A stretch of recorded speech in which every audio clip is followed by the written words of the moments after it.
Living, so for today's video nga ay naisipan ko magluto ng lumpiang sariwa sa labas ng aming bahay.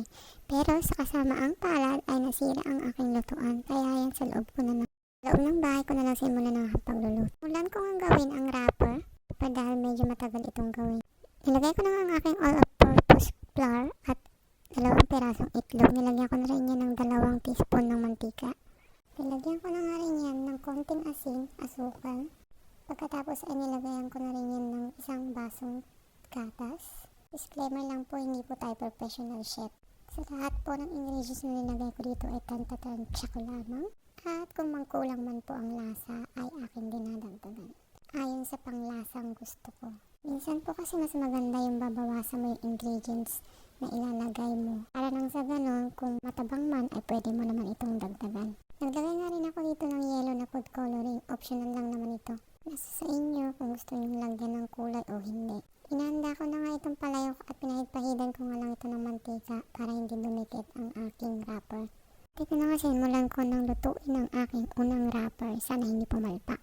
So, ganito nga lang ang gagawin mo dyan. Pagkabuhos mo ay ikot-ikutin mo siya hanggang sa maging bilog siya hanggang lumipis.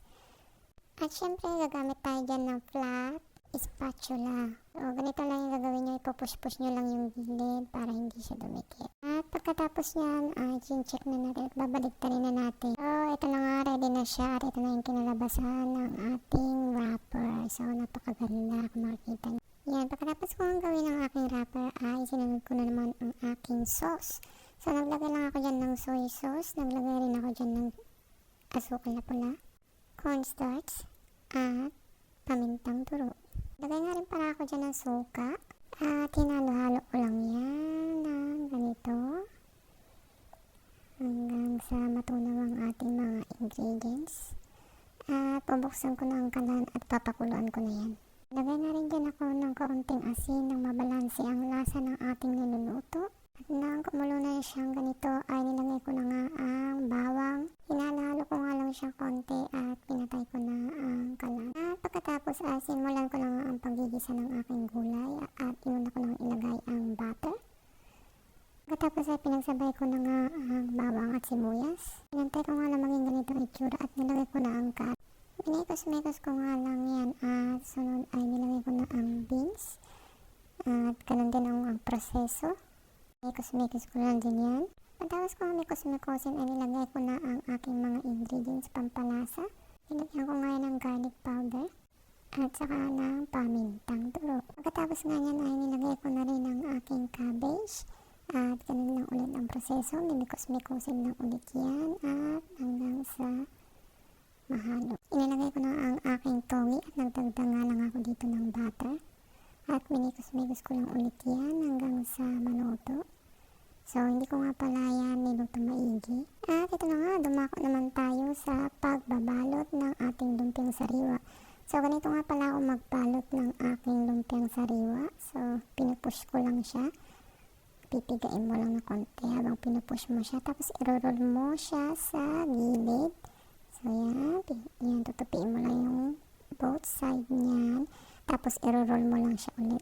So, para ka rin lang nagro-roll dito ng lumpiang Shanghai. So, yun din, ilalak mo rin siya gamit ang tubig. So, syempre, baka sabihin nyo, wala malang arte-arte yan. So, ito naman yung gagawin natin isa. Maglagay naman tayo ng design dito. So, ganun din lang. Same process din na yung gagawin natin. Ilagay lang natin yan. Yan. I-roll lang natin yan ulit. So, ipupush lang natin yan. Make sure na pipigain mo siya. Pero wag naman push na push. Baka sumabog yan dahil malambot lang yung ating wrapper.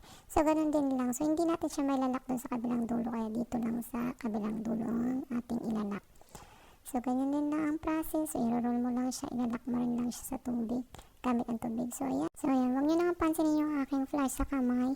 At ito naman ay hindi pang tinda. Pang sarili lang. Ayan. Kasi baka meron naman basya dyan sabihin, ay, ang dugyot. I-share ko lang po, sa real life po talaga, ay pag nagluluto ka po, ay hindi po maiiwasan na madumihan ka. Maski po yung mga chef, itanong nyo, gumagamit pa po sila ng apron. At dahil dyan, ay titikman na natin ang ating lumpiang sariwa. Kung nagustuhan nyo yung video, please like and share.